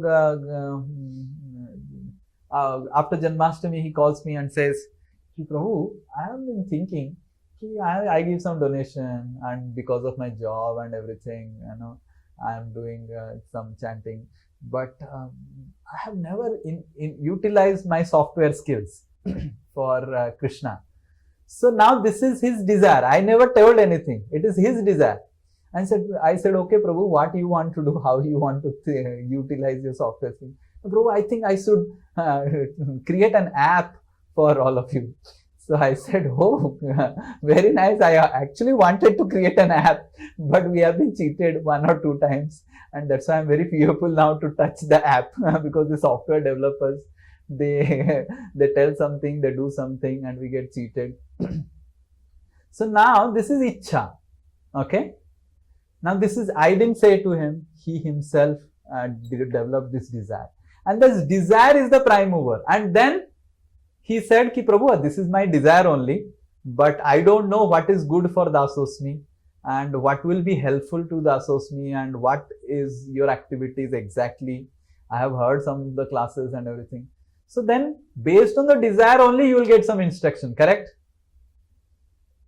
तो इच्छा ही नहीं है, कितना भी instruction मिले करेगा ही नहीं है व्यक्ति, correct? You don't have a desire to serve and you may get hundreds of instruction. ठीक है, or you will try to somehow other get rid of. Okay, ठीक है, ये भी instruction खत्म हो गया, ये खत्म हो गया. You will not apply your heart. So that's why the prime mover is Ichcha. My Ichcha to please the Guru Parampara. My Ichcha to create a smile in the face of Krishna. Smile in the face of Lord Chaitanya, Lord Nityananda, Srila Prabhupada. To bring a smile to Srila Prabhupada. Srila Prabhupada will smile. Okay, मैं कुछ किया उनके लिए. So that Ichcha is the prime mover. And when you have that Ichcha, you will get good instructions from spiritual master, and those good instructions will help you also. But इच्छा ही नहीं है कुछ करने का, गुरु वर्गों के लिए कुछ करने का, कृष्ण के लिए कुछ करने का. So that इच्छा is very important. Otherwise, instructions will not result into applications. Because why? Because our ichcha is only not there. So we have to develop a desire or associate with those people who have a strong desire. Then we will develop desire for serving spiritual master, serving Krishna, serving Srila Prabhupada. So desire is very important. It's the prime mover. And then based on desire, we get instructions. And when we have a desire, then we will also work on what instructions or information we got to apply it in our life. And if we are applying and failing it, then we'll come back. You understand? इच्छा होना चाहिए. हमारे दिल में एक इच्छा होना चाहिए. No, because भक्ति दिल की बात होता है ना, समझ में आ रहा है ना? दिल की बात है ये, दिमाग की नहीं, दिल की. जैसे इच्छा होना चाहिए कि हाँ मैं कुछ करूं ताकि मेरे गुरुवर खुश हों. रोमांटिक है बहुत भक्ति. समझ में आ रहा है? दिल की बात है ये, अंदर की बात है. So, दिल अगर नहीं लग रहा है तो फिर तो कोई कुछ नहीं कर सकता है. And you will see that some people जिनका दिल नहीं लगता है भक्ति में, वो ज्यादा दिन टिक नहीं पाएंगे. दिल तो लगाना पड़ेगा. और कृष्ण को दिल लगाना बहुत मुश्किल है इन द बिगिनिंग. तो एटलीस्ट श्रील प्रभुपाद को खुश करने के लिए, गुरु वर्गों को खुश करने के लिए मैं कुछ तो करूं ताकि गुरुवर खुश हो मेरे से. Then you will automatically do many things. Like we are all here doing something, in Calcutta. Why we are doing? Because our GVCs will be happy that we are serving Srila Prabhupada, their spiritual master. All our GVCs will come and see Calcutta. Recently, I was telling our Dwarikadis Prabhu had come, and Mataji had come. So Dwarkadhish was telling, whenever I talk with Radhanath Maharaj and whenever the topic about Calcutta comes, his eyes and ears, everything gets opened wide, like, and he starts, Calcutta, and what news is from Calcutta? I say that, Maharaj, I went to Calcutta to give some classes, and Maharaj immediately wants to know what is happening in Calcutta. So then I was telling Prabhuji that, yes, Prabhuji, whenever Maharaj comes and all these GVCs come, they tell that Calcutta is a dham. But till now, it is very difficult for me to figure out how it is a dham. So we are all here, not just, the Calcutta may look like a city and like any ordinary city, but Calcutta is not an ordinary city. It's a dham. Why? Because our Guru Vargas have instructed us that this is Srila Prabhupada's birthplace. All the Prabhupada disciples, everyone wants to know what is happening in Calcutta. So we need to understand that though we may not have that vision, but we are dependent on the Gurus, and their Ichha is there, and we are trying to fulfill their Ichha. Our Ichha is what? Our Ichha is, what is my spiritual master's Ichha? And whatever their Ichha, we are trying to fulfill. If they do some, like we were in the beginning when we came in 2019, we were instructed that we should do master plan of the entire thing, 20 acres mein kya hoga, kaise hoga. But then later on, it was getting delayed, and then our GVC said, no, forget about that. Make some temple at least. Forget about the master plan. Because they came to know about our fallen condition. We cannot do 20-acre project now. 2 acre में कुछ कर दिया तो वही हमारे लिए जीवन भर का contribution शायद हो सकता है. So seeing our fallen condition, they said, they reduced down the project. Said, okay, now you work on this small temple hall only. 14,000. So like that. So their Ichha is what we are trying to do. We do not have any independent Ichha. So that's why Ichha is the prime mover. Ichha is not there to please spiritual master. Ichha is not there to bring a smile in the face of the spiritual master. Bhakti becomes very boring, burdensome, and problematic, or it gets interrupted. Because ये दिल की बात है. दिल तो धड़कता है ना. And दिल जिसके लिए धड़कता है, पूरा शरीर, मन, बुद्धि उसके पीछे जाता है. दिल के पीछे ही सब जाता है. शायद मैं बोल रहा हूँ सही बात, पता नहीं आपको समझ में आ रहा है कि नहीं. जैसे एक लड़का का लड़की के प्रति दिल धड़कता है, और जैसे ही धड़कने लग जाता है, उसका पैसा, उसका चित्त, उसका दिमाग, उसका मन, उसका बुद्धि, सब वो लड़की के पीछे चला जाता है. क्यों? दिल धड़क रहा है लड़की के पीछे. ऐसे बोलते हैं ना, हिंदी में गाना है सब, धड़क धड़क हो रहा है दिल. पता नहीं क्या होता, मेरा तो कभी धड़का नहीं ऐसे, बट गाना में ऐसे सुना है मैंने कि दिल धड़कता है. तो जब दिल धड़कता है तो दिमाग भी उसके पीछे पीछे चलने लग जाता है, मन भी उसके पीछे पीछे चलने लग जाता है, सब चलने लग. तो दिमाग और मन अलाइन नहीं हो रहा है, इंस्ट्रक्शंस फॉलो नहीं कर पा रहा, मतलब दिमाग अलाइन नहीं है. क्यों? क्योंकि दिल आपका अभी भी नहीं धड़क रहा है कृष्ण के लिए, गुरु के लिए, गुरु परंपरा के लिए. So, क्योंकि ये दिल की बात है. I have seen people work so hard. The boys, they work so hard for the girl. उसको क्या क्या कहाँ लेके जाता है, कौन सा स्टारबक्स में खिलाता है, इधर जाता है, उधर लेके जाता है, क्योंकि उसका दिल धड़क गया है लड़की के प्रति. Now his heart is beating only for the girl. And now what he is telling, तुम्हारे लिए चांद भी लेके आऊंगा, और चांद तो तुम्हारे मुंह के लिए कुछ नहीं है. तुम्हारा मुंह तो, चांद में तो चंद्र ग्रहण लगता है, तुम्हारे मुंह पे तो कभी चंद्र ग्रहण नहीं लगता है. तुम्हारी हंसी ये है वो. Why? क्योंकि his heart is beating for that girl. And then when heart is beating, money also flows. Right? He doesn't think also spending money on that girl. तुम्हारे लिए ही सब कुछ है प्रिय, right? So similarly, a devotee, when his heart beats for Krishna, he doesn't think anything. Just Krishna, everything is for you only. All my money is for you. All my endeavor is for you. You are happy, everything is done for me. So that's how. So all of us are facing difficulties in our Krishna consciousness is because our heart is not still beating for Guru and Krishna.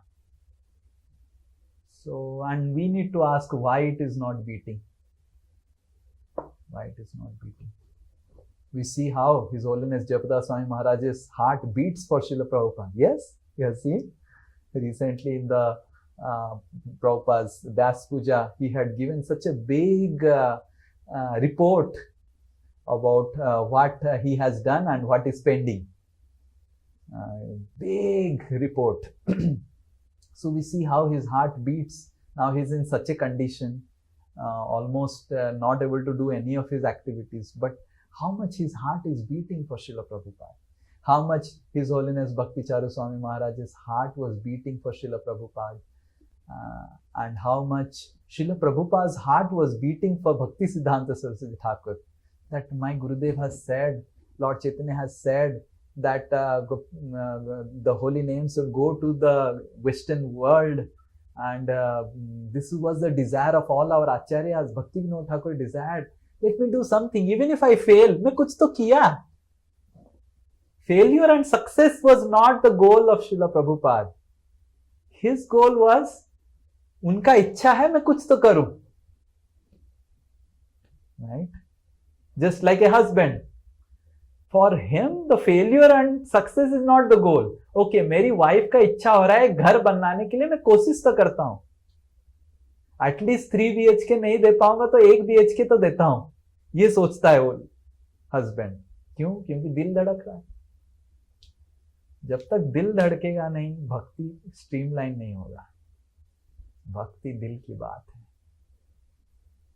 हरे कृष्ण. और अभी भी हमारा दिल इधर उधर धड़क रहा है, इसीलिए भक्ति में समस्या है. Yes, next question. निराकार प्रभु. प्रभु जी हरे कृष्ण. धन्यवाद. हाँ. प्रभु जी, I am now at Puri, so when I come to here, I just remember it is your hometown. Yes. Prabhuji, my question is, in this today's class, you have mentioned many times for the pleasure of Krishna. Prabhuji, my doubt is because I am a grihasthi and I am also doing a job. So there are many conflicting situations or many activities when I am going to perform. In a simple word, how can I know that I am doing this for the pleasure of Krishna or not? That is what Prabhuji, I cannot very clearly elaborate it. But my question is how to know in a particular situations my activities are towards the pleasure of Krishna. Even though I am neglecting the pleasure of self or my sense, my self activities related to me or my job pursuit or family, but still how to know that particular situation my activities are towards the pleasure of Krishna. So how to know that whether I am doing pleasing Krishna or not? So in the beginning, Krishna is a very far-fetched idea because Krishna is very far. But who is near us is Guru. So we should think about what is the pleasure of Guru. And because pleasure of Guru is not a confusion. Pleasure of Krishna is little confusing because we cannot directly talk with Krishna. But pleasure of Guru is not at all confusing. You ask, then Guru clearly says, this will give me pleasure. Finished. You just do it. So that's why we should not, as in the beginning stages, should be very much worried about pleasure of Krishna. We should be worried about pleasure of Guru Parampara. So, and we should ask, what will give you pleasure? How will you be happy? And what will, how I can engage myself in devotional service? We do that and we follow that and follow that sincerely. So pleasure of Guru is little achievable idea for us. And pleasure of Krishna is little unachievable idea because we are not able to talk with Krishna. We are not interacting. Whether Krishna is pleased or not, very difficult to understand. But whether Guru is pleased or not, ask Guru.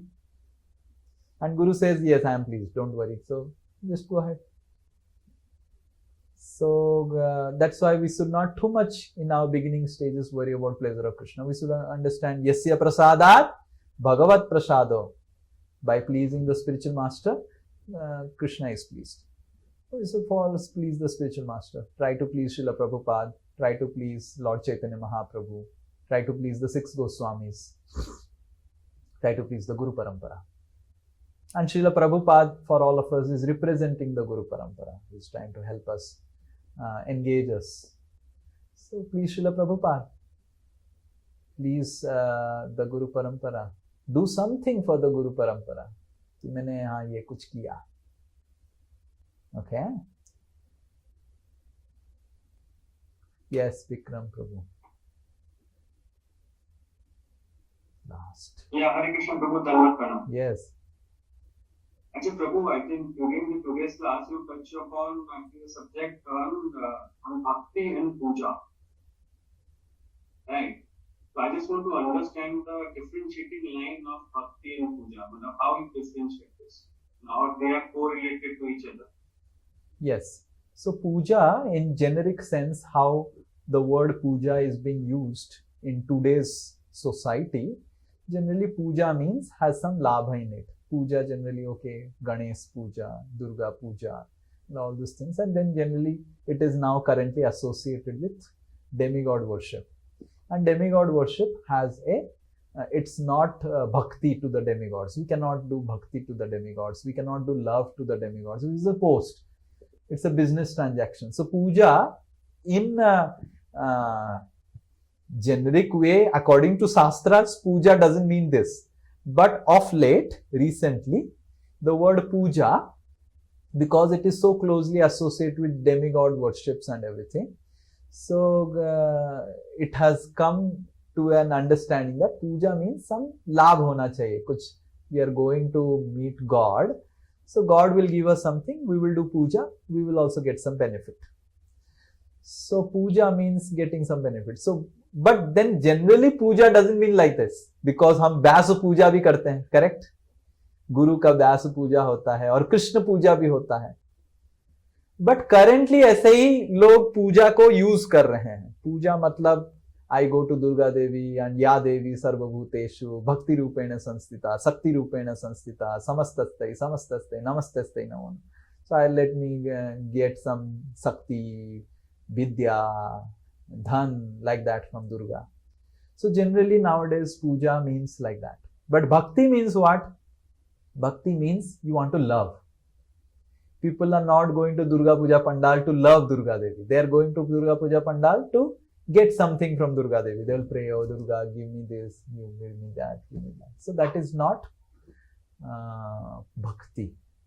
And anyway, the demigods are post. So how will you love the post? You can only love a person, na? You cannot love the post. So that's why bhakti to the demigods is not possible, because the demigods are post. Today some personality is Indra, someone else will become Indra, some other way. How will you love the post? So that's why bhakti is term reserved only for Krishna. And nowadays puja, and bhakti includes puja also. If you do bhakti to someone, if you love someone, you will also worship him. But that worship involved in bhakti is pure worship. Means you are worshipping out of love. You don't want anything. But the puja jo abhi chal raha hai, that is not out of love. They go and do some puja and get. So bhakti also includes puja. But the puja involved in bhakti is not for some business transaction. I'll get this, I'll get that. The puja involved is I just want to love Krishna. Oh Krishna, why did I do your worship? Bas aapko acha lagega, right? Like imagine you go to one place, and then I remember I went to one place and they did actually my aarti. They did my aarti and then they put some flowers and everything. So at that time I was thinking, how nice Krishna would be feeling when we were doing aarti. And that's why we are doing aarti, because Krishna would feel nice, right? मेरे को ऐसे लग रहा है and सब हंस रहे हैं, you know. During aarti we should actually smile and we should, and all the ladies are there and men are there and they're doing all this aarti and this and that, and I was feeling nice. And then at that time I was thinking, oh, Krishna would be feeling so nice. So we are doing aarti not to get something for Krishna. This is also puja. And they did puja not to get something from me. Why they were doing puja? Because Swamiji आए, उनको थोड़ा respect देना चाहिए, appreciate करना चाहिए, इसलिए puja. So bhakti also involves puja, but this is not to get something. This is to please Krishna. Because you are offered a diya, you love, you like, oh, something is going on. People are smiling and doing some attention. So Aarti, puja is for attention, giving attention to Krishna. And Krishna, just like we like, koi hamara aarti utar deta hai. So Krishna also likes, and that's why we are doing aarti or puja in that mood. But the demigods aarti jo hota hai, that's all some mere ko kya milega. In that mood it is done. Okay. So bhakti includes puja, but the puja that is included in bhakti is not meant for getting anything. It is meant to please. But the puja, that term that is used in current society, it is meant to get something from God. You don't have to speak to God to get something. He already knows. And if it is you deserve it, He will give it.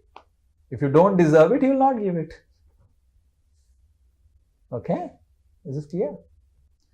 Yes. And Nirakar Prabhu, please pray to Jagannath for all of us, so that Jagannath is happy with all of us. He is always happy, but he should be happy with our devotional service.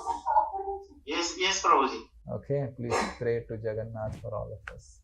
Srila Prabhupada ki jai. Prabhuji, yesterday I had visited the temple. For the first time I found it, the temple is quite very less crowded because there is little bit rain. And I entered unhindered up to near to the Jagannath around 9 o'clock. Yes. So now you have got a very close, you have become a close associate of Jagannath. So we should really serve you. Then we will please Jagannath. Hare Krishna, Srila Prabhupada ki jai, Jai Jagannath Swami ki jai. Oh, Santi Mataji has a question. Yes. Last. Unmute. Hare Krishna.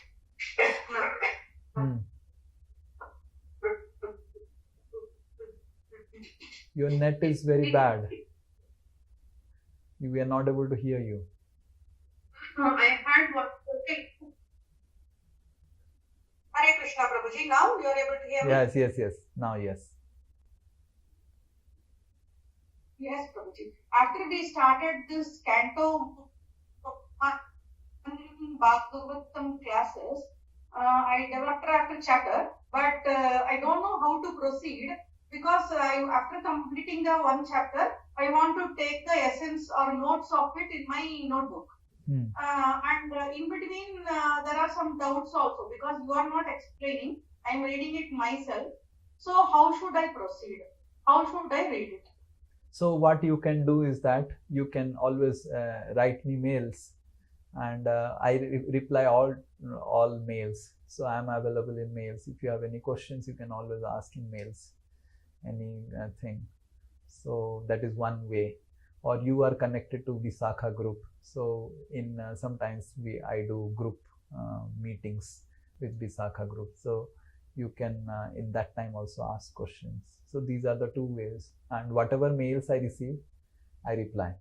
Any philosophical question or anything question, you can take my mail ID. You can always write mails, right? But best is to write mails, and all it will take a lot of time. So you can keep all these questions ready, 1, 2, 3, 4, and book a meeting with me after 15-20 days. And one shot you can ask all the questions. Like that you can always do. Because writing mails, I don't know, because we are all habituated to writing mails, but you may not be habituated to writing mails. So then it may become a cumbersome activity.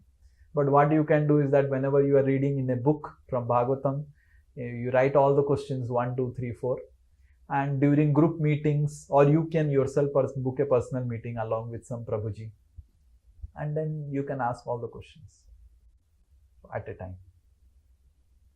Thank you, Prabhuji. Okay, Hare Krishna, Srila Prabhupada ki Jai. Hare Krishna, Hare Krishna.